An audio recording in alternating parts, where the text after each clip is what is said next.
మన హృదయం కఠినమైపోతే, పాపం విషయమై ఒక వ్యక్తి కానీ పశ్చాత్తాపడకుండా దాన్ని అలాగే ఉంచుకొని కొనసాగితే హృదయం కఠినమరచబడుతుంది. మీ విశ్వాసము కూడా మనస్సాక్షి సరిగ్గా పనిచేయక విశ్వాసం ఇంకా ఉండదు. ప్రసంగి గ్రంథం 7వ అధ్యాయం 8వ వచనాన్ని చదువుకుందాం. ప్రసంగి గ్రంథం 7వ అధ్యాయం 8వ వచనం. కార్య ఆరంభము కంటే కార్య అంతము మేలు, అహంకారము గలవాని కంటే శాంతము గలవాడు శ్రేష్ఠుడు.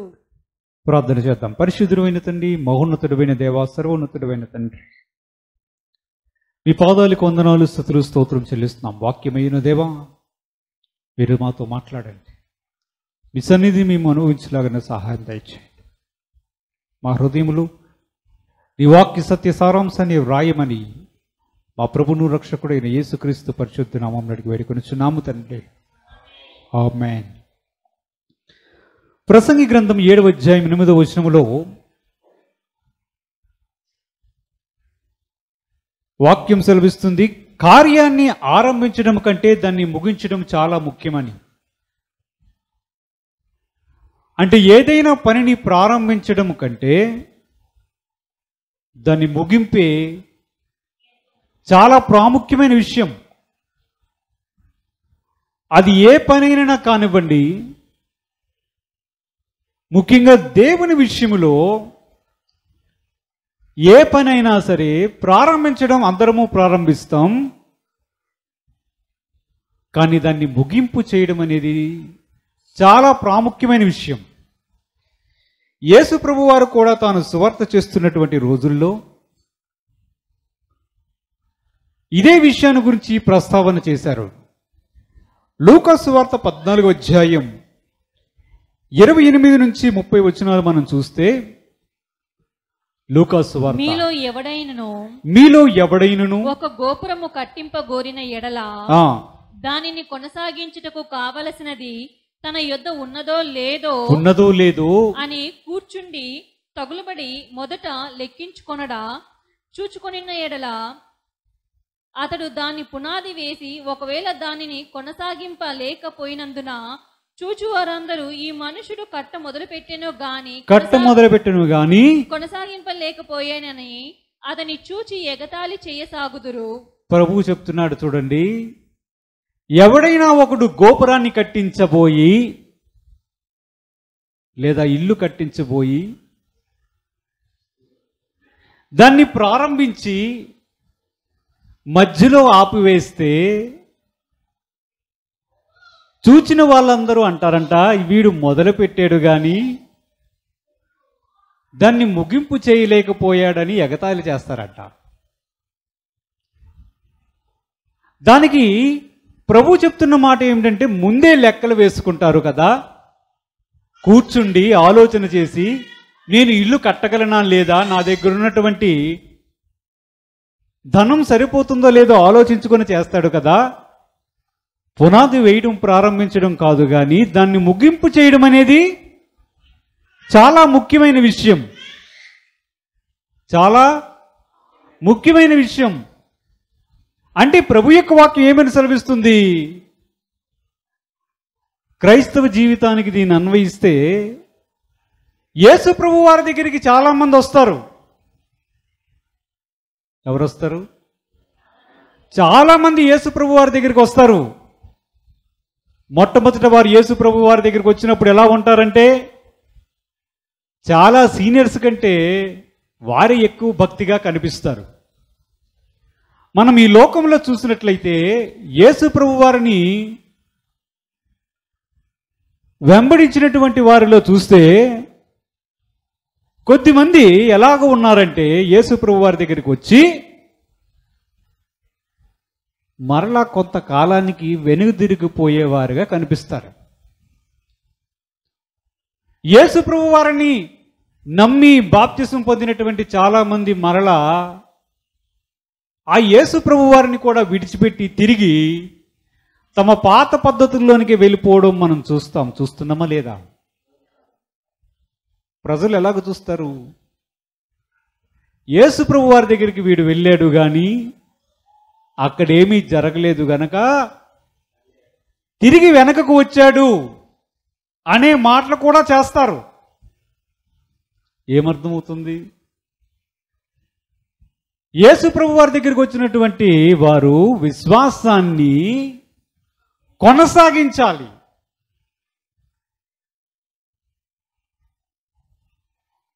ఎవరో ప్రార్థన చేశారని లేదా ఎవరో వాక్యాన్ని చెప్పారని విని వెంటనే ఉద్రేకముతో యేసు ప్రభు వారి దగ్గరికి వచ్చి మరలా వెనక్కి వెళ్ళిపోవడం దేవునికి ఎంత మాత్రము ఇష్టము లేని పని. ప్రభువు చెప్తున్నాడు, మీలో విశ్వాసం అనే కార్యాన్ని ప్రారంభించింది ఎవరు? తండ్రి అయిన దేవుడు. ఆ విశ్వాసాన్ని చివరి మట్టుకు కాపాడుకోవాలి. చివరి మట్టుకు కాపాడుకుని చివరి మట్టుకు ఆ విశ్వాసాన్ని ఉంచుకోగలిగితేనే ఎవరైనా దేవుని రాజ్యములో ప్రవేశిస్తారు. వాక్య భాగంలో చూస్తే చూడండి, హెబ్రీలకు రాసినటువంటి పత్రిక 12వ అధ్యాయం 1 నుంచి 2 వచనాలు చూద్దాం. ఇంత గొప్ప సాక్షి సమూహము మేఘము వలె మనలను ఆవరించి ఉన్నందున మనము కూడా ప్రతి భారమును సులభముగా చిక్కులబెట్టు పాపమును విడిచిపెట్టి విశ్వాసమునకు కర్తయు దానిని కొనసాగించువాడునైనా యేసు వైపు చూచుచు మన ఎదుట ఉంచబడిన పందెంలో ఓపికతో పరిగెత్తుదాం. ఆయన తన ఎదుట ఉంచబడిన ఆనందము కొరకై అవమానమును నిర్లక్ష్య పెట్టి సిలువను సహించి దేవుని సింహాసనం యొక్క కుడిపార్శ్వమున ఆసీనుడై ఉన్నాడు. ప్రభు యొక్క వాక్యం సెలవిస్తుంది, మనలో విశ్వాసం ఉందా లేదా? మనలో ఉన్న విశ్వాసం ఎలాగ వచ్చింది? యేసు ప్రభు వారి మీద మీకు విశ్వాసం ఎలా వచ్చింది?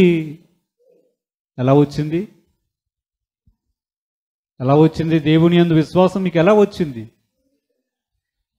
వాక్యం సెలవిస్తుంది, విశ్వాసానికి కర్త అంటే మీలో విశ్వాసం ఆయన యందు కలిగేటట్లు చేసిన వాడు ఎవరు? యేసుక్రీస్తే మీలో విశ్వాసాన్ని కలగజేశాడు. దాన్ని మీలో కొనసాగింపజేస్తున్నవాడెవడు? తండ్రి అయినా యేసు ప్రభు వారే ఆ విశ్వాసాన్ని కూడా కొనసాగింపజేస్తున్నాడు. ఈ విశ్వాసాన్ని తుదమట్టుకు మనము కొనసాగించాలి. విశ్వాసము ప్రారంభమైంది, మనలో కార్యం యొక్క ఆరంభం జరిగింది. దాని ముగింపు అంతకంటే ఘనంగా ఉండాలి. మీరు చూస్తే చాలామంది ప్రజలు, చాలామంది దైవజనులు, గొప్పగా పేరు పొందినటువంటి దైవజనులు వారి యొక్క అంత్య జీవితంలో మీరు చూస్తే గమనిస్తే అంత్యకాలంలో వారి యొక్క జీవితాన్ని మీరు గమనిస్తే ఎలా ఉంటుందో తెలుసా? ఈ గొప్ప భక్తుడేనా ఇలాగూ ప్రవర్తిస్తున్నాడు, ఈ గొప్ప భక్తుడేనా ఇలాగూ అయిపోయాడు అనే సందేహం మీకు కలుగుతుంది. ఎందుకు అలా జరుగుతుంది? ఎన్నో గొప్ప సూచక్రియలు, అద్భుత క్రియలు, అద్భుతమైనటువంటి సేవ చేసినటువంటి గొప్ప పేరు పొందినటువంటి దైవజనులు కూడా వారి యొక్క చివరి దశలో దాని యొక్క ముగింపును సరిగ్గా చేయకపోవడం మనం గమనిస్తాం. అందుకే వాక్యం సెలవిస్తుంది, మీలో విశ్వాసాన్ని యేసు ప్రభు వారు ప్రారంభించారు, మంచిది. దాన్ని మీలో కొనసాగింపు చేస్తున్నవాడు కూడా యేసు ప్రభు వారే, మంచిది. అయితే మన యొక్క బాధ్యత కూడా ఉంది, దాన్ని పోగొట్టుకోకుండా కాపాడుకోవాలి. ఎందుకంటే విశ్వాస యాత్ర అనేది ఒక పరుగు పందెం. వాక్యములు చూస్తే మనకు ఆ విషయం అర్థమవుతుంది. తిమోతికి రాసినటువంటి 2వ పత్రిక 4వ అధ్యాయం 7వ వచనాన్ని చూద్దాం. తిమోతి పత్రిక 2వ మంచి పోరాటము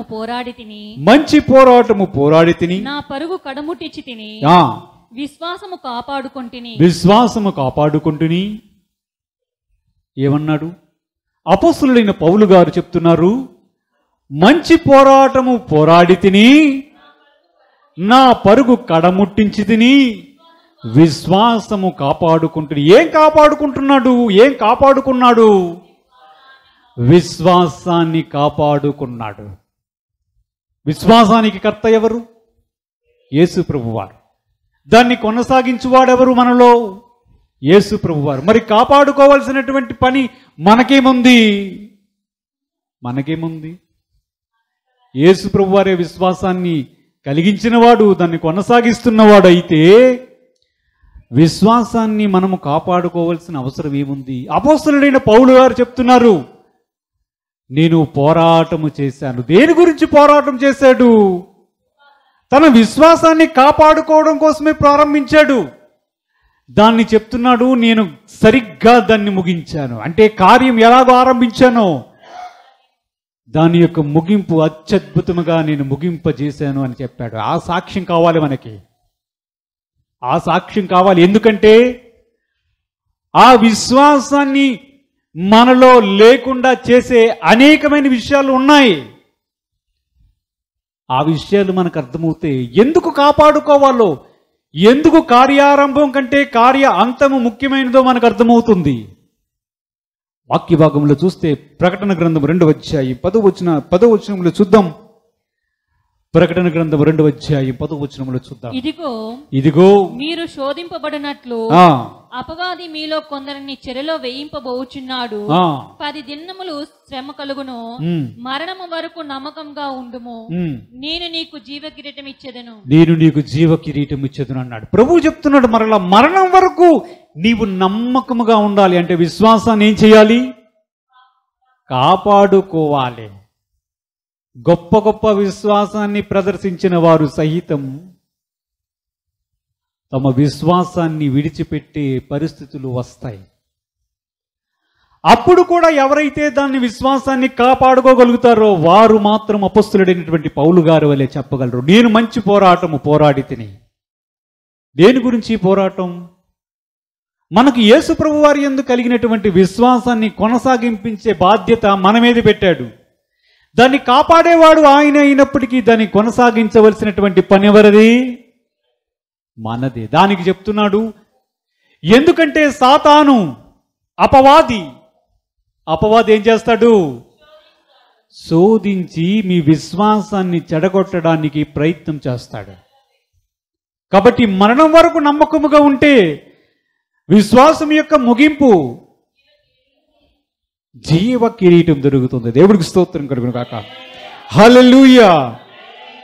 మన విశ్వాసాన్ని కాపాడడానికి ఆయనే కాపాడుతూ మన కోసం విజ్ఞాపన కూడా చేస్తున్నాడు. చూద్దాం హెబ్రీయులకు రాసినటువంటి పత్రిక 7వ అధ్యాయం 26వ వచనాన్ని చూడండి. హెబ్రీ పత్రిక 7వ అధ్యాయం 26వ వచనం. పవిత్రుడును నిర్దోషియు నిష్కలంచుడును పాపులలో చేరక ప్రత్యేకంగా ఉన్నవాడును ఆకాశ మండలము కంటే మిక్కిలి హెచ్చైన వాడునైనా ఈ ప్రధాన యాజకుడు మనకు ఉన్నాడు. ఆయన దేవుని కుడిపార్శ్వమందు కూర్చుండి మన కొరకు విజ్ఞాపన చేయుచున్నాడని వాక్యం సెలవిస్తుంది. అంటే ఏం చేస్తున్నాడు యేసు ప్రభు వారు? ఆయన పరలోకమందు దేవుని కుడిపార్శ్వమందు కూర్చుండి ఏం చేస్తున్నాడు? ఇక్కడ ఉన్న ప్రతి ఒక్కరి కొరకు, ఆయన యందు విశ్వాసం ఉంచినటువంటి ప్రతి ఒక్కరి కొరకు విజ్ఞాపన చేస్తున్నాడు. ఎక్కడ విజ్ఞాపన చేస్తున్నాడు? పరలోకమందు దేవుని యొద్ద, తండ్రి యొద్ద విజ్ఞాపన చేస్తున్నాడు. తండ్రి విజ్ఞాపన చేసి నిరంతరం జీవిస్తున్నాడు. తండ్రి, ఇదిగో అపవాది నా కుమారుడిని, నా కుమార్తెని శోధిస్తూ ఉన్నాడు. వారి యొక్క విశ్వాసం తొలగిపోకుండా, వారి యొక్క విశ్వాసం అంతవరకు ఉండేటట్లుగా వారి పరుగు కడముట్టించడం విజయవంతముగా చెయ్యాలి ప్రభువా అని మన కొరకు విజ్ఞాపన ఎవరు చేస్తున్నారు? తండ్రి అయిన దేవుడు, మన ప్రభు అయిన యేసుక్రీస్తు వారు చేస్తున్నారు. విశ్వాసానికి కర్త అయినటువంటి యేసు ప్రభు వారు దాన్ని కొనసాగించడానికి దేవుని యొద్ద మన కొరకు విచారణ, విజ్ఞాపన చేస్తూ ఉన్నాడు. దేవునికి మహిమ కలుగును కాక. లూకా సువార్త 22వ అధ్యాయం 31 నుంచి 32 వచనాలు చూస్తే ఆయన భూమి మీద ఉండేటప్పుడు ఏం చేసాడో చూద్దాం. లూకాసు వార్త 20. సిమోను సిమోను ఇదిగో సాతాను మిమ్మల్ని పట్టి గోధుమల వల్లే జల్లించుటకు మిమ్మల్ని కోరుకొనెను గాని నీ నమ్మిక తప్పిపోకుండానట్లు నేను నీ కొరకు వేడుకొంటిని. నీ మనసు తిరిగిన తర్వాత నీ సహోదరులను స్థిరపరచుమని చెప్పెను. ఏమని చెప్పాడు యేసు ప్రభువారు పేతురు గారితో? సీమోను పేతురుతో మాట్లాడుతున్నటువంటి మాట, సాతాను మిమ్మల్ని అందరినీ పట్టుకొని జల్లించాలి, గోధుమలు జల్లించాలని అనుకున్నాడు. ఎవరి దగ్గరికి వెళ్ళి కోరుకున్నాడు? తండ్రి అయిన దేవుని దగ్గరికి వెళ్ళి, యెహోవా నాకొక పర్మిషన్ ఇవ్వు. ఆయన కొంతమంది శిష్యులను ఏర్పరచుకున్నాడు, వారిని అందరినీ ఇప్పుడు గోధుమలు జల్లించినట్లు నేను జల్లిస్తా, నాకు పర్మిషన్ ఇవ్వు అని వేడుకున్నాడు. ఎవరు? అపవాది సాతాను. ఏం చేద్దామని? వారికి శ్రమ, వేదన, ఇబ్బంది కలుగజేసి ఎలాగైనా వారిని విశ్వాసం నుంచి తప్పించాలని ప్రయత్నం చేయాలని దేవుడి దగ్గరికి వెళ్ళి మొరపెట్టుకున్నాడు సైతాను. మన పట్ల చేయడనుకుంటున్నారా? మన పట్ల చేయడనుకుంటున్నారా? నీవు ఎక్కువగా ప్రార్థిస్తే, నీవు ఎక్కువగా దేవుని సన్నిధిలో ఉంటే వాడు వెళ్తాడు, నేరాలు మోపుతాడు. అవసరమైతే నువ్వు ఇంకా భక్తిగా ఉంటే నీ కొరకు పర్మిషన్ అడుగుతాడు. దేవా ఒక్కసారి నాకు పర్మిషన్ ఇయ్యి, ఆమె విశ్వాసం ఎలాంటిదో నేను చూపిస్తా. యోబుతో అలాగే, యోబు విషయం అలాగే మాట్లాడాడు అపవాది. నీ ఎదుటే నిన్ను దూషిస్తాడు అని దేవునితో ఛాలెంజ్ చేశాడు సైతాన్. యేసు ప్రభునందు మీరు విశ్వాసం ఉంచిన వారైతే మీ విశ్వాసానికి ఆటంకాలు అనేకమైనవి కలుగుతాయి. దానికి ముఖ్య పాత్ర వహించిన వాడు ఎవడంటే సైతానే. అవసరమైతే దేవుని దగ్గరికి వెళ్ళి పర్మిషన్ అడిగి మీ విశ్వాసానికి పరీక్ష పెడతాడు. యేసు ప్రభు వారు చెప్తున్నాడు పేతురుతో, పేతురు సాతాను మిమ్మల్ని గోధుమలు జల్లించినట్లు జల్లిస్తాను, ఒక్కసారి పర్మిషన్ ఇవ్వని అడిగితే ప్రభు ఏం చెప్పారో తెలుసా? సిమోను నీ నమ్మిక తప్పిపోకుండానట్లు నీ కొరకు నేను వేడుకుంటుని అన్నాడు. అంటే ఏంటి? వారందరూ చెల్లా చెదరైపోతారేమో, నీవు మాత్రం చెల్లా చెదరవ్వడానికి వీల్లేదు. నీ విశ్వాసాన్ని నువ్వు ఎక్కడ పోగొట్టుకుంటావో, నీవు నాకు చాలా ముఖ్యమైన వ్యక్తివి కనుక నీ విశ్వాసాన్ని నువ్వు పోగొట్టుకోకూడదు. కాబట్టి నీ విశ్వాసము చాలా ప్రాముఖ్యమైనది నాకు. కాబట్టి నీ విశ్వాసాన్ని, నీ నమ్మికను తప్పిపోకుండా ఉండాలంటే నేను నీ కొరకు విజ్ఞాపన చేశాను అన్నాడు. అన్నాడా? ఏమన్నాడు అక్కడ? నీ కొరకు, నీ నమ్మిక తప్పిపోకుండానట్లు నేను నీ కొరకు వేడుకొంటిని అన్నాడు. అదే చేస్తున్నాడు ఇప్పుడు తండ్రి అయిన దేవుడు. ఏం చేస్తున్నాడు? విశ్వాసాన్ని కలగజేసినటువంటి తండ్రి అయిన దేవుడు మీలో విశ్వాసము తొలగిపోకుండా, మీ విశ్వాసము ముగింపులో ఘనమైనదిగా ఉండాలని మధ్యలో ఉన్నటువంటి విశ్వాసం తొలగిపోకుండా ఉండాలని యేసు ప్రభు వారు మన కొరకు విజ్ఞాపన చేస్తూ ఉన్నాడు. ఈ విశ్వాసాన్ని దేవుడు ఎలాగూ పోల్చాడో తెలుసా? పరుగు పందెం అన్నాడు. అన్నాడా? అలాగే ఆయన దేనితో పోల్చాడో చూడండి. 1 తిమోతికి రాసినటువంటి మొదటి పత్రిక 1వ అధ్యాయం 18 నుంచి 19 వచనాలు చూద్దాం. నా కుమారుడైన తిమోతి, నీవు విశ్వాసమును మంచి మనసాక్షి కలిగిన వాడవై నిన్ను గూర్చి ముందుగా చెప్పబడిన ప్రవచనముల చొప్పున ఈ మంచి పోరాటం పోరాడవలెనని వానిని బట్టి ఈ ఆజ్ఞను నీకు అప్పగించుచున్నాను. అట్టి మనసాక్షిని కొందరు త్రోసివేసి విశ్వాస విషయమైన ఓడ బద్దలై పోయిన వారి వలె చెడిపోయి ఉన్నారు. ఏమని చెప్తున్నాడు దేవుని యొక్క వాక్యంలో? తిమోతి, నీవు మంచి పోరాటం పోరాడి నీ విశ్వాసాన్ని కాపాడుకోవాలి అంటున్నాడు. అవునా? అంటే అర్థం ఏమిటి? విశ్వాసం అనేది ఒక పోరాటముతో కూడినటువంటి విషయం. అది ఒక పరుగు పందెం. అది ఒక పరుగు పందెం. అంతేకాకుండా విశ్వాసాన్ని దేని చెప్తూ చెప్పాడు తెలుసా?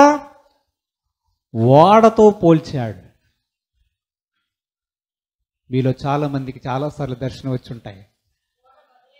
ఓడ మీద ప్రయాణం వచ్చిన దర్శనాలు ఉన్నాయా?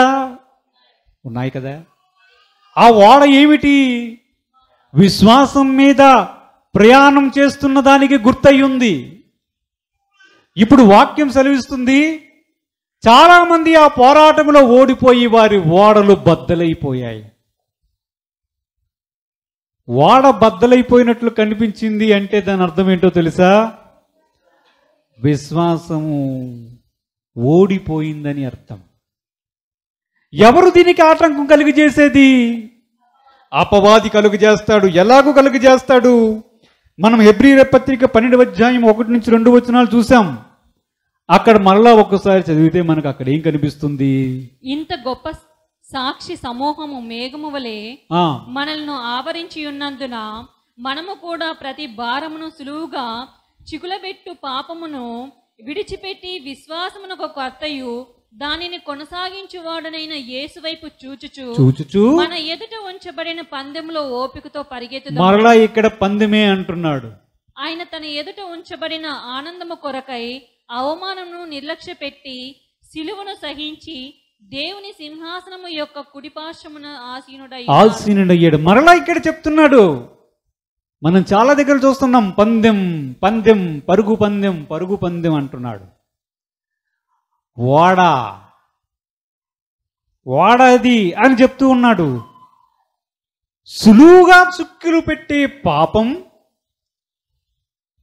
ఆటంకాలు కలగజేసే సైతాను ఆ విశ్వాసాన్ని ఆటంకపరచడానికి ప్రయత్నం చేస్తాడు. పేతురు మరియు మిగిలిన అపోస్తలుల విషయమై సైతాను ఏమి కోరుకున్నాడు? వారి ప్రాణాలు కోరుకున్నాడా? వారి ప్రాణం తీయాలని కోరుకున్నాడా? లేదు. వారిలో విశ్వాసం లేకుండా ఉండాలని చేయడమే వాడి యొక్క కోరిక. వాక్య భాగంలో చూస్తున్నాం. ప్రకటన గ్రంథం 2వ అధ్యాయం 10వ వచనం కూడా చదువుకున్నాం ఇందాక. దానిలో ఏముంది? ఇదిగో మీరు శోధింపబడినట్లు అపవాది మీలో కొందరిని చెరలో వేయింపబోచున్నాడు. 10 దినములు శ్రమ కలుగును. మరణం వరకు నమ్మకంగా ఉండుము. నేను నీకు జీవ కిరీటం ఇచ్చేదను. అంటే ఏం చెప్పదలుచుకున్నాడు? అపవాది ఏం చేస్తున్నాడు? మనుషులకు శోధన, శ్రమ వచ్చేటట్లు కలగజేసి వారి విశ్వాసము నుంచి వారిని తొలగించాలని ప్రయత్నం చేస్తున్నాడని అర్థమవుతుంది వాక్య భాగం చదువుతుంటే. ప్రభు చెప్తున్నాడు, కానీ నీ విశ్వాసాన్ని నీవు విడిచిపెట్టకుండా తుదమట్టుకు నీవు దాన్ని కాపాడుకొని కార్య ఆరంభం కంటే కార్యం యొక్క అంతము అద్భుతముగా ఉండేటట్లు చూసుకో అని ప్రభు యొక్క వాక్యం సెలవిస్తూ ఉంది. వాక్యములో చూద్దాం. అపోస్తల కార్యములు 13వ అధ్యాయం 6-10 వచనాలు మనం చూస్తే, అపోస్తల కార్యములు 13వ అధ్యాయం. వారు ఆ ద్వీపమంతటా సంచరించి పాపు అను ఊరికి వచ్చినప్పుడు గారిడివాడును అబద్ధ ప్రవక్తునైన యేసు అను ఒక యూదుని చూచిరి. ఇతడు వివేకము గలవాడైన సెర్గు పౌలు అను అధిపతి యొద్ద నుండెను. అతడు బర్నబాను సౌలును పిలిపించి దేవుని వాక్యము వినగోరెను. అయితే ఎలుమ ఆ అధిపతిని విశ్వాసము నుండి తొలగింపవలెనని యత్నము చేసి వారిని ఎదిరించెను. ఎలుమ అను పేరునకు గారెడివాడి అని అర్థము. అందుకు పౌలు అనబడిన సౌలు పరిశుద్ధాత్మతో నిండినవాడై అతన్ని తేరి చూచి, సమస్త కపటముతోను సమస్త దుర్మార్గముతోను నిండినవాడా, అపవాది కుమారుడా, సమస్త నీతికి విరోధి, నీవు ప్రభు యొక్క తిన్నని మార్గములు చెడగొట్టుట మానవా. ఏమంటున్నాడు? సెర్గి పౌలు అనే ఒక అధిపతి ఉన్నాడు. అతని దగ్గరికి వాక్యాన్ని ప్రకటించడానికి బర్నబా, పౌరు వెళ్ళారు. వెళ్ళి వాక్యాన్ని ప్రకటిస్తూ ఉంటే సెర్గీ పౌలు అనే వ్యక్తి ఏం చేయాలనుకున్నాడు? వాక్యాన్ని వినాలనుకున్నాడు. జాగ్రత్తగా ఆలోచన చేయండి. వాక్యాన్ని వినాలనుకున్నాడు.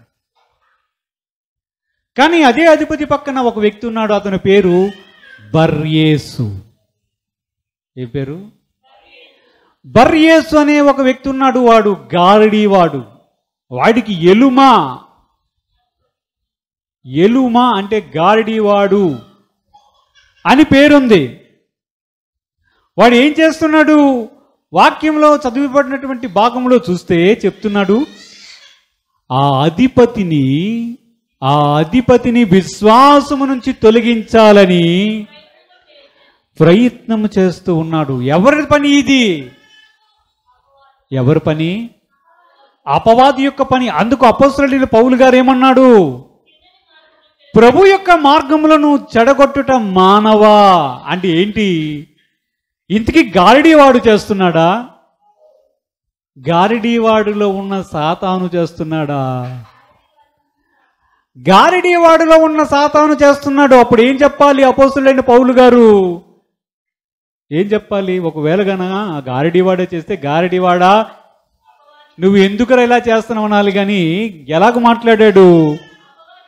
అపవాది కుమారుడా అన్నాడు. అంటే అర్థం ఏంటి?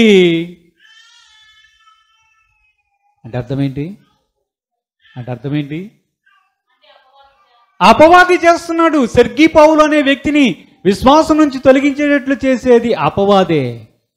దేవుడికి స్తోత్రం చెల్లించండి. హల్లెలూయా. వాక్య భాగంలో ఇంకొక విషయాన్ని కూడా చూస్తే మనకు తెలుస్తుంది.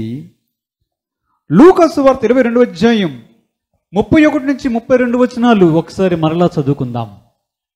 సిమోను సిమోను సీమోను సీమోను, ఇదిగో సాతాను మిమ్మల్ని పట్టి, అదిగో సాతాను మిమ్మల్ని పట్టి గోధుమల వలె జల్లించుటకు మిమ్మల్ని కోరుకొనెను గాని నీ నమ్మిక తప్పిపోకుండానట్లు నేను నీ కొరకు వేడుకొంటిని. నీ మనసు తిరిగిన తర్వాత నీ సహోదరులను స్థిరపరచమని చెప్పాను. అంటే ఏం చేస్తాడు సైతాను? ఏం చేస్తాడు? నీ విశ్వాస ఆరంభాన్ని చూస్తాడు. మధ్యలో ఉన్న విశ్వాసం కూడా చూస్తాడు. ఎలా ఉందో, పెరిగిందా తగ్గిందా? పెరగకపోతే మన దగ్గరికి రాడు. ఈమెతో నాకు పెద్ద సమస్య లేదు. కానీ విశ్వాసము, దేవుని యందు ప్రేమ ఎక్కువయ్యే కొద్దీ వాడికి సమస్య ఉంటుంది. ఎందుకంటే నీ విశ్వాసము ద్వారా నీవు అద్భుత క్రియలు చేస్తావేమో, నీ విశ్వాసాన్ని ఉపయోగించి అనేక మందిని ప్రభువు దగ్గరకు తెస్తావేమో, ఈ వ్యక్తి నాకు ప్రమాదకారి అవుతాడేమో అనే ఆలోచన ఉంటుంది. ఇది ఒక యుద్ధ రంగం. అందుకే దీనికి పోరాటం అని పేరు. వారి యొక్క గురి అత్యంత విశ్వాసం గల వ్యక్తులే. అందుకే మనం ఈ లోకంలో చూస్తాం, అంత అద్భుతంగా సేవ చేసినటువంటి దైవజనులు కూడా కొంతమంది చివరి కాలంలో లేదా మధ్యకాలంలో ఎందుకు తప్పిపోయారు?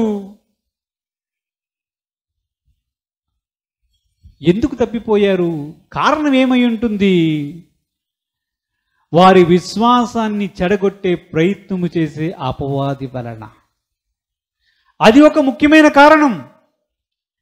దేవుని యొక్క వాక్యంలో చూద్దాం అసలు ఎందుకు మన విశ్వాసాన్ని మనము కోల్పోయే ప్రమాదం ఉందో చూస్తే హెబ్రీ పత్రిక 3వ అధ్యాయం 12 నుంచి 15 వచనాలు చూద్దాం. హెబ్రీ పత్రిక 3వ అధ్యాయం.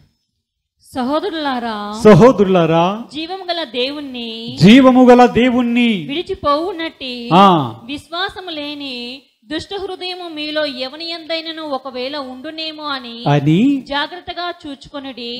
నేడు మీరు ఆయన శబ్దమును వినిన ఎడల కోపము పుట్టించినప్పటి వలె మీ హృదయములను కఠినపరుచుకొనకూడని ఆయన చెప్పిన గనక పాపము వలన కలుగు భ్రమచేత మీలో ఎవడును కఠినపరచబడుకుంటున్నట్లు నేడు అనబడు సమయం ఉండగానే ప్రతిదినము ఒకరినొకడు బుద్ధి చెప్పుకొనుడి. ఏలయనగా మొదట నుండి మనకున్న దృఢ విశ్వాసము అంతము ముట్టుకు గట్టిగా చేపట్టిన ఎడలనే క్రీస్తులో పాలివారమయ్యుందుము. అంటే ఏం చెప్తున్నాడు? మొదట ఉన్నటువంటి విశ్వాసాన్ని, కార్య ఆరంభమైనటువంటి విశ్వాసాన్ని గట్టిగా పట్టుకోవాలంట. గట్టిగా పట్టుకుంటేనే, అంతం వరకు పట్టుకుంటేనే మనము ఆయన ఇల్లులో చేరుతాం. ఇక్కడొక కారణాన్ని దేవుని యొక్క వాక్యం సెలవిస్తుంది. కారణం ఏంటో తెలుసా? హృదయ కాఠిన్యం. ఏంటది? హృదయ కాఠిన్యం అంట. ఏంటి హృదయ కాఠిన్యం? ఎలాగవుతుంది హృదయ కాఠిన్యం? ఇది చూసుకోవాలి. హృదయం అంట కఠినపరచబడుతుంది. అందువల్ల ఒకరి యొక్క విశ్వాసం నుంచి బయటికి వెళ్ళిపోతాడు. హృదయం కఠినం ఎలాగవుతుందో వాక్యం సెలవిస్తుంది. ఎవడైనా ఒక పాపం చేశాడు, అప్పుడు ఆ వ్యక్తి ఏమనుకోవాలి? అయ్యో, నేను పాపము చేసి తిని, పరిశుద్ధుడైన తండ్రి నీ పాదముల చెంతకు వస్తున్నాను, నన్ను కడుగు, నన్ను పవిత్రపరచు, ఇక మీదట ఇలాంటిది నేను చెయ్యను అని ప్రభు దగ్గరికి వచ్చి వేడుకోవాలి. ఈ దురభిమాన పాపములు నేను పడకుండా, మరలా ఇదే పాపము చెయ్యకుండా నన్ను నీవు కాపాడు తండ్రి, నాకు ఈ బలహీనతల నుంచి విడుదల కలుగుజేయి తండ్రి అని ప్రార్థన చెయ్యాలి. అవునా? కానీ చాలామంది యొక్క విశ్వాస యొక్క ప్రయత్నాలు చూస్తే, వారి ప్రయాణాలలో చూస్తే ఎలా ఉంటుందంటే, పాపము చేసిన తరువాత దాని గురించి పశ్చాత్తాపం ఉండదు. పాపం చేసిన తర్వాత దాని గురించి పశ్చాత్తాపం ఉండదు. దాని వలన ఏమవుతుందో తెలుసా? వారు ప్రభు యొక్క సన్నిధిలో దాని గురించి పశ్చాత్తాపడకుండా, దాన్ని విడిచిపెట్టకుండా ఉండడం వలన ఒక్కసారి చేసేటప్పుడు ఏమవుతుంది? సాధారణంగా ఒక్కసారి తప్పు చేసినప్పుడు, పాపం చేసినప్పుడు ఏమనిపిస్తుంది? ఒక మనిషి హృదయానికి మనస్సాక్షి హెచ్చరిస్తుంది, నీవు తప్పు చేసావని చెప్తుంది. అవునా? అవునా కాదా? 2 సార్లు చేసాడు అనుకోండి అదే పనిని, మనస్సాక్షి ఏం చేస్తుంది?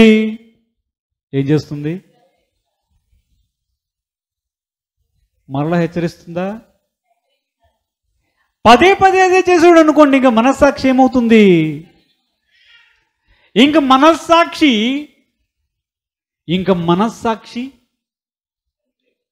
పని చేయకుండా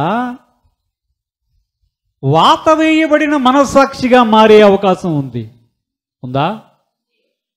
మన హృదయం ఎప్పుడైతే దోషారోపణ చేసిందో, మనస్సాక్షి ఎప్పుడైతే ఇది పాపమని గుర్తింపజేసిందో, మనకి వెంటనే ఏం చేయాలంటే దాని మీద జయం కొరకు ప్రభు యొద్ద ప్రార్థన చేయాలి. కానీ చేయకుండా ఏం చేస్తారంటే దాన్ని అలాగే అట్టిపెట్టుకొని ఉంచుకుంటారు. అందువలన ఏం జరుగుతుందో తెలుసా? పాపము వలన మనుషులకు భ్రమ కలుగుతుంది అని ప్రభువు చెప్తున్నాడు వాక్యములో. అంటే ఏం భ్రమది? పాపం వల్ల ఒక భ్రమ జరుగుతుందంట. ఏం జరుగుతుంది? భ్రమ కలుగుతుంది. ఆ భ్రమలో ఎలా ఉంటుందంటే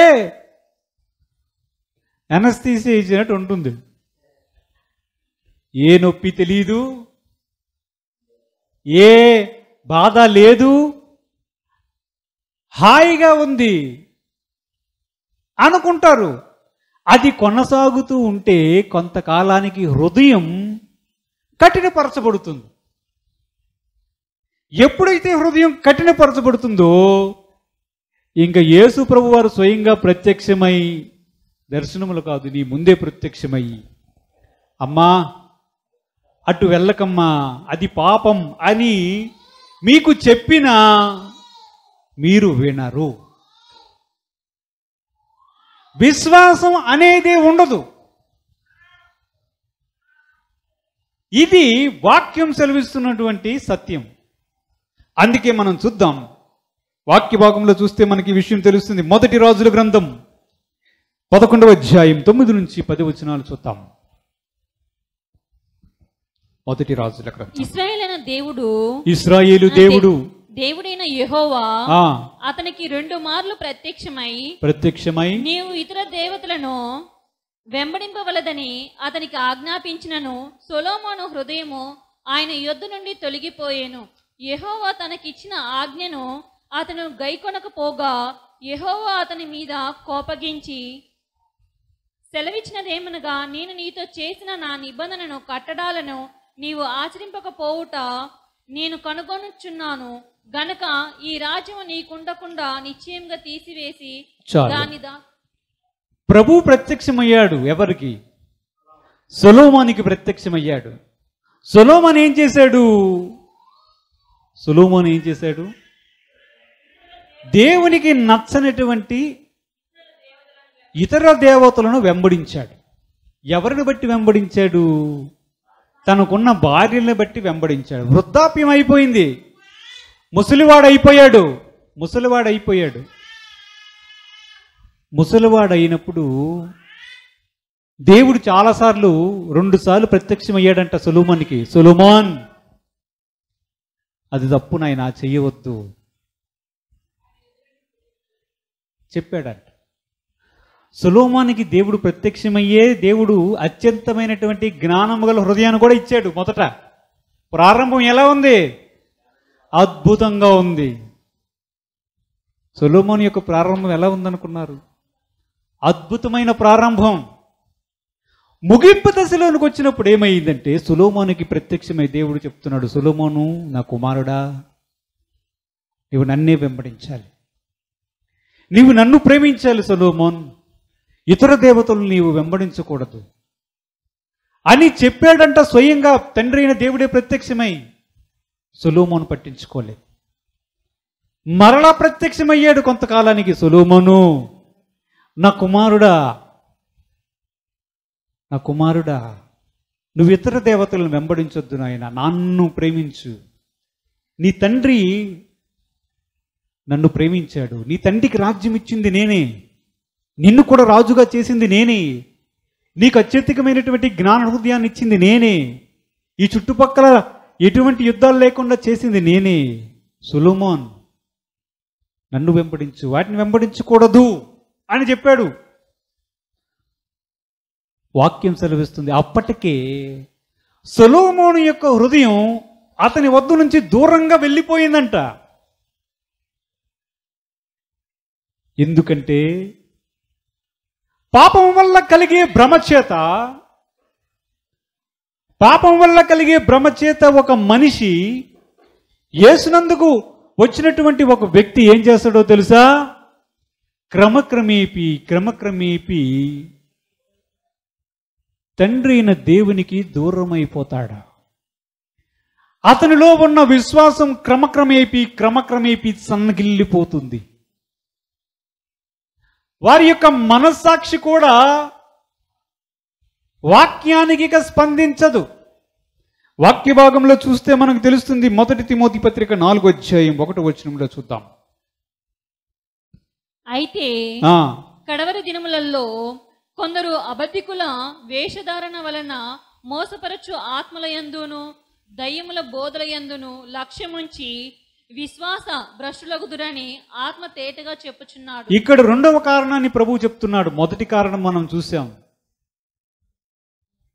మన హృదయం కఠినమైపోతే, పాపం విషయమై ఒక వ్యక్తి గాని పశ్చాత్తాపడకుండా దాన్ని అలాగే ఉంచుకొని కొనసాగితే హృదయం కఠినమరచబడుతుంది.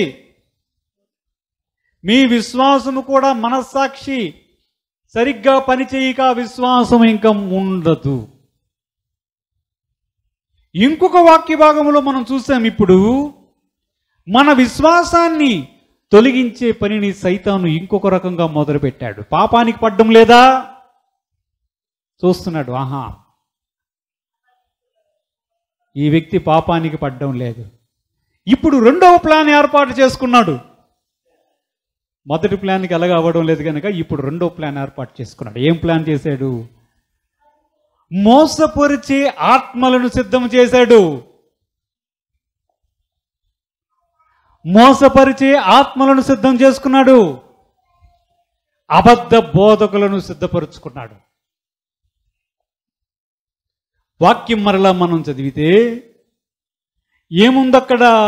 అయితే అయితే కడవరి దినములలో కొందరు అబద్ధికుల వేషధారణ వలన మోసపరచు ఆత్మల యందును దయ్యముల బోధయందును లక్ష్యముంచి విశ్వాస భ్రష్టులగుదరని పరిశుద్ధాత్మ తెలియజేస్తున్నాడు. కడవరి కాలంలో, మనం ఇప్పుడు కడవరి కాలంలో ఉన్నాం, చివరి కాలంలోనే ఉన్నాం. యేసు ప్రభు వారి యొక్క రాకడా దగ్గరలోనే ఉన్నాం. ఈ కాలంలో ఏమవుతుందని చెప్తున్నాడంటే పరిశుద్ధాత్మ దేవుడు, మోసపరిచే ఆత్మలు ఉన్నాయి. ఆ ఆత్మల మీద యేసునందు రక్షణ పొందినటువంటి విశ్వాసులట దృష్టి పెడతారంట, లక్ష్యం ఉంచుతారంట. ఎందుకు అలా జరుగుతుంది? ఆ మోసాన్ని చేస్తాయంట దయ్యపు ఆత్మలు. ఎక్కడ చేస్తాయి? ఎక్కడో చేస్తే సంఘంలో ఎందుకు మోసపోతారు? ఇక్కడే చేస్తాయి. ఎందుకంటే అబద్ధ బోధకులు కూడా ఉంటారు. వారు బోధ చేస్తారు, కొంత బోధ. ఆ బోధను పట్టుకొని విశ్వాసులు ప్రయాణిస్తారు. నిజానికి అది వాక్యానుసారము కానిటువంటి బోధ, దేవుడు చెప్పని బోధ, బైబిల్ చెప్పని బోధ గనుక దాన్ని వెంబడించినటువంటి విశ్వాసులు ఏమవుతారంటే విశ్వాసం అనే దాన్ని కూడా వారి జీవితంలో లేకుండా కోల్పోతారు. వారి ఓడలు కూడా బద్దలైపోతాయి. ఓడ బద్దలైపోతాయి. అందుకే ఏం వింటున్నామో ఎవరు చెప్తే వింటున్నామో వాక్య ప్రకారం ఉందో లేదో చూసుకోవాలి. ఏం చెయ్యాలి కదా? వారు హల్లెలూయా అన్నారు, వారు దేవునికి స్తోత్రం అన్నారు అని మోసపోవద్దు. ఎందుకంటే మీరు బెరయ సంఘము వలె ఉండాలి. వారు చెప్పినది వాక్యానుసారముగా ఉన్నదా లేదా పరీక్షించే జ్ఞానం మీకు ఉండాలి. ఏదైనా వాక్యమే, ఏదైనా దేవుడే, అంతా దేవుడికి స్తోత్రమే అనుకుంటే వాక్యం సెలవిస్తుంది. సాతాను యొక్క రెండవ తంత్రం మనకు కనిపిస్తుంది. సులువుగా చిక్కులు పెట్టే తంత్రములు గలవాడు సైతాన్. ఇప్పుడు ఏం చేస్తాడో తెలుసా?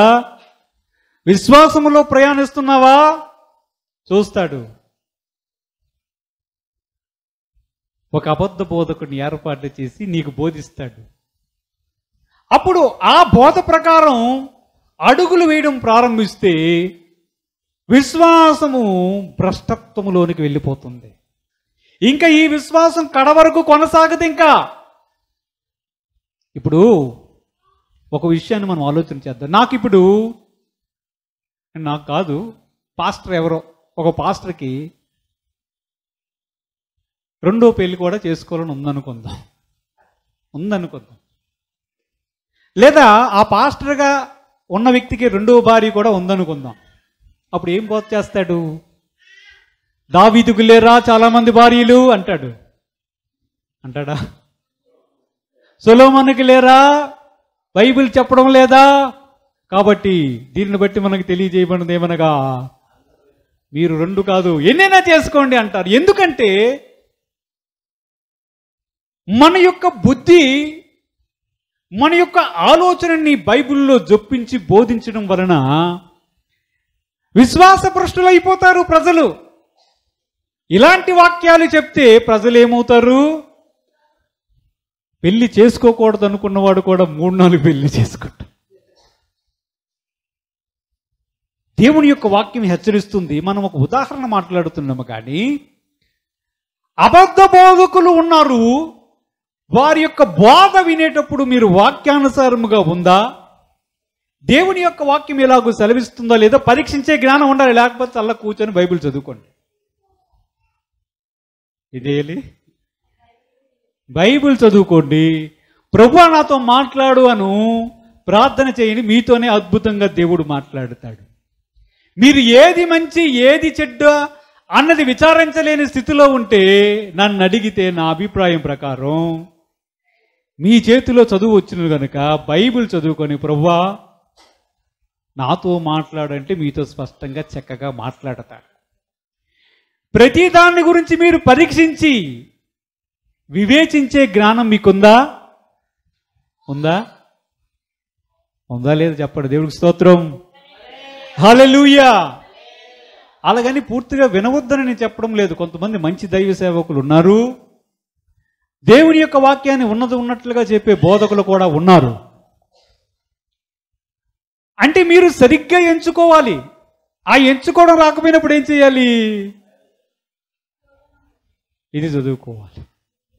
వాక్య భాగంలో చూద్దాం. మత్తయి సువార్త 24వ అధ్యాయం 10 నుంచి 12 వచనాలు కూడా చూద్దాం.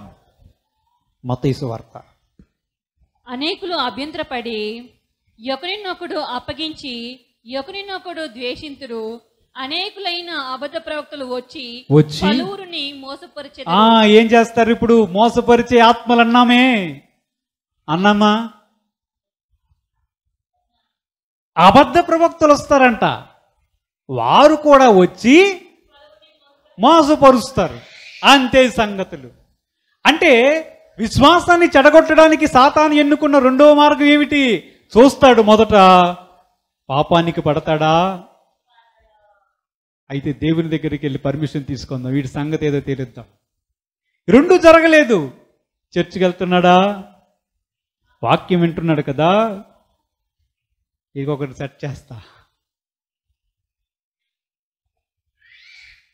ఆ వాక్యంలో తప్పు బోధ ఏదైనా ఉన్నట్లయితే ఇంకా అక్కడి నుంచి తొలగించుకొని అలాగ పక్కకు పట్టుకొని పోతాడు. ఇంకా వాడి దగ్గర చాలా ట్రిక్కులు జిమ్మెక్కులు ఉన్నాయి. చూడండి, లూకాసు వార్త 18వ అధ్యాయం 6 నుంచి 8 వచనాలు చదువుకుందాం. లూకాసు వార్త. మరియు ప్రభు ఇట్లా నేను అన్యాయస్తుడైన ఆ న్యాయాధిపతి చెప్పిన మాట వినుడి. దేవుడు తను ఏర్పరచుకొనిన వారు దీవారాత్రులు తన్ను గూర్చి మొరపెట్టుకొనుచుండగా వారికి న్యాయం తీర్చడా? ఆయన వారికి త్వరగా న్యాయం తీర్చును.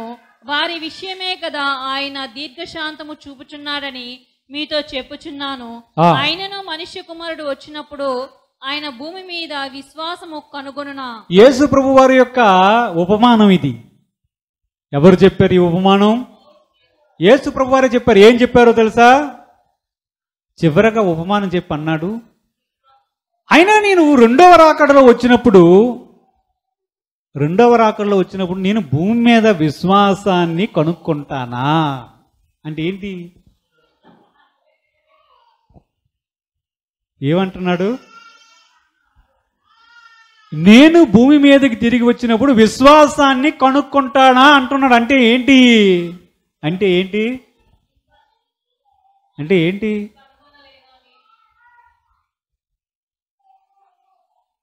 అంటే విశ్వాసాన్ని కనుగొనడం చాలా కష్టమైన విషయం అయిపోతుంది. ఎవరికి?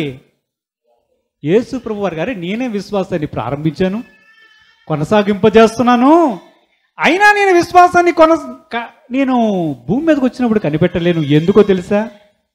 ఆయన ఒక ఉపమానం చెప్పాడు. ఆ ఉపమానంలో ఏమన్నాడు అంటే, ఒక విధవరాలు ఉంది. ఆ విధవరాలు మాటికి ప్రార్థన చేస్తూ ఒక న్యాయాధిపతి దగ్గరికి వెళ్ళి, అన్యాయస్తుడైనటువంటి ఒక న్యాయాధిపతి దగ్గరికి వెళ్ళి, నాకు ఒక వ్యాజ్యం ఉంది, నాకు గొడవ ఉంది, త్వరగా నాకు తీర్చు అంటే, ఆ అన్యాయస్తుడైనటువంటి న్యాయాధిపతి ఆ విషయంలో ఈమె మాటకు వచ్చి నన్ను తింటుంది కనుక ఈమెకు త్వరగా న్యాయం తీరుస్తానని చెప్పి త్వరగా న్యాయం తీర్చాడు. ఆమె అలాగా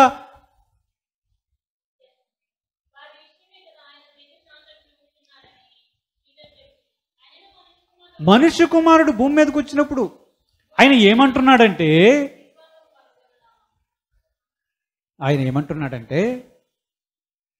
ఆ బీద విధవరాలు అన్నిసార్లు అడిగినప్పుడు అన్యాయస్తుడైనటువంటి న్యాయాధిపతి తీర్పు తీర్చాడు త్వరగా. మీ పరలోకపు తండ్రికి మాటికి మీరు అడుగుతూ ఉన్నారు, మీ గురించి ఆలోచించడా? మీ గురించి ఆలోచించాడా? వారి కోసమే కదా తండ్రి ఆలస్యం చేయుచున్నాడు. అయినా నేను తిరిగి వచ్చినప్పుడు నన్ను ప్రేమించిన బిడ్డలో విశ్వాసం ఉంటుందా అంటున్నాడు. అంటే ఏమంటున్నాడు? మనుష్యులు ప్రార్థన చేస్తూ ఉన్నారు.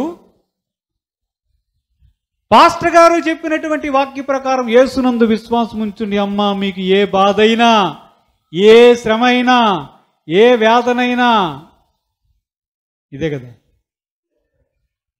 యేసు ప్రభు వారి దగ్గరికి రండి, ప్రార్థన చెయ్యండి, దేవుడు స్వస్థత ఇస్తాడు, దేవుడు మీరు అడిగిన వాటిని ఇస్తాడని చెప్తున్నారు. అవునా? ఈ మాటలు విని కొంచెం విశ్వాసం సంపాదించుకొని వెళ్ళి మోకరించి ప్రార్థన చేయడం ప్రారంభించారు. ఒకరోజు అయిపోయింది, 2 రోజులు అయిపోయింది, నెల అయిపోయింది, సంవత్సరం అయిపోయింది, సంవత్సరాలు గడుస్తూ ఉన్నాయి. అప్పుడు అనుకుంటాడంట, అసలు నాకు విశ్వాసం ఉందా లేదా, నేను సేవిస్తున్నటువంటి యేసు ప్రభు వారు ఉన్నారా లేదని సందేహం వస్తుందట. అందుకని ఇంక ప్రార్థన లేదు, ఏం లేదు. ఆ పాస్టర్ అలాగే చెప్తాడు అనే కంక్లూజన్లోనికి వస్తారు. అంటే ఒక విశ్వాసులో విశ్వాసం కోల్పోవడానికి కారణం ఏంటి? ప్రార్థనలకు వెంటనే జవాబులు రాకపోవడం. ఆ సందర్భంలో యేసుప్రభు వారు చెప్తున్నారు, మీ ప్రార్థనలకి జవాబులు వస్తాయి, వారి కోసమే నేను ఆలస్యం చేస్తున్నాను, సృష్టికర్త అయినటువంటి దేవుడినై ఉన్నాను. విశ్వాసాన్ని చెడగొట్టుకోవద్దు, విశ్వాసాన్ని కాపాడుకో, అపొస్తలుడైన పౌలు గారిని మాదిరిగా పెట్టుకో, ఇంత గొప్ప సాక్షి సమూహాన్ని ముందు పెట్టాను, వారిని చూడు, సులభంగా చిక్కులు పెట్టే పాపం ఉంది, అపవాది నీ విశ్వాసాన్ని చెడగొట్టాలని నా ఎద్దుకు వచ్చి కోరుకుంటాడు, అవసరమైతే శ్రమ పెడతాడు, వేదన పెడతాడు, నిన్ను ఇబ్బంది పెడతాడు, నీ ప్రార్థనకు అవసరమైతే జవాబు ఆలస్యం కూడా అయ్యే అవకాశం ఉంది. నీ విశ్వాసాన్ని మాత్రం విడిచిపెట్టకు నాయనా. నీవు కార్య ఆరంభం ఎలాగూ చేశావో నీ కార్య అంతం అద్భుతంగా ఉండాలి. ఎంత అద్భుతంగా ఉండాలంటే ఆ సాక్షి సమూహములో నీవు ఉండాలి. ఇతరులకి మాదిరి కలిగించే సాక్షి సమూహంలో ఉన్న వ్యక్తిగా నీవు ఉండాలి. అప్పుడు నిన్ను చూచి ప్రజలు యేసు ప్రభు వారు ఉన్నారు, ఆయన సజీవుడై ఉన్నారని నిన్ను చూచి నిన్ను బట్టి వారు బలపడతారు, వారి విశ్వాసం బలపడుతుంది. మన విశ్వాసము బలహీనమైతే చుట్టుపక్కల వారి విశ్వాసము కూడా బలహీనపడుతుంది. అదే నీ విశ్వాసము బలపడితే నీ విశ్వాసాన్ని బట్టి, నీ పట్ల చేస్తున్నటువంటి కార్యాన్ని బట్టి చుట్టూ ఉన్న ప్రజలు యేసు ప్రభు యందు విశ్వాసం ఉంచడానికి నీవు కారణమవుతావు. వాక్యభాగం సెలవిస్తుంది. ప్రసంగి గ్రంథం 7వ అధ్యాయం 8వ వచనంలో ఏముంది? కార్య ఆరంభము కంటే కార్య అంతం ముఖ్యం. మనం విశ్వాసం ప్రారంభించడము కంటే దాన్ని కొనసాగించి అన్ని పరిస్థితుల్లో, అన్ని వేళల్లో విశ్వాసాన్ని కాపాడుకుంటూ నా పరుగు కడముట్టించి తిని నేను తండ్రి యొద్దకు వెళ్తున్నాను అని చెప్పగలగాలి. తండ్రి అయిన దేవా, ఇదిగో నా ఆత్మను నీ చేతికి అప్పగిస్తున్నాను, నీవు నాకు అప్పగించిన పనిని సంపూర్తిగా నెరవేర్చి తిని అనే చెప్పగలిగే పరిస్థితిలోనికి మనమందరము రావాలి. ఆ విధముగా దేవుడు మనందరి పట్ల సహాయం చేసి నడిపించునుగాక. ఆమేన్. దేవుడు తన పరిశుద్ధ వాక్యం దీవించుగాక. పరిశుద్ధుడైన తండ్రి, మహోన్నతుడైన దేవా, కార్య ఆరంభము కంటే కార్య అంతము చాలా ప్రాముఖ్యమైనదని ఈ వాక్యము ద్వారా సెలవిచ్చిన దేవా, మా విశ్వాసానికి కలిగే ఆటంకాలు ఈ వాక్యము ద్వారా చూశాం.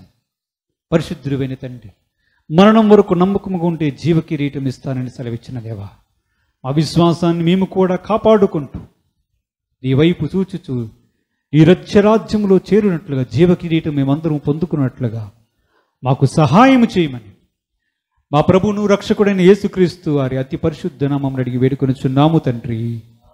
ఆమేన్.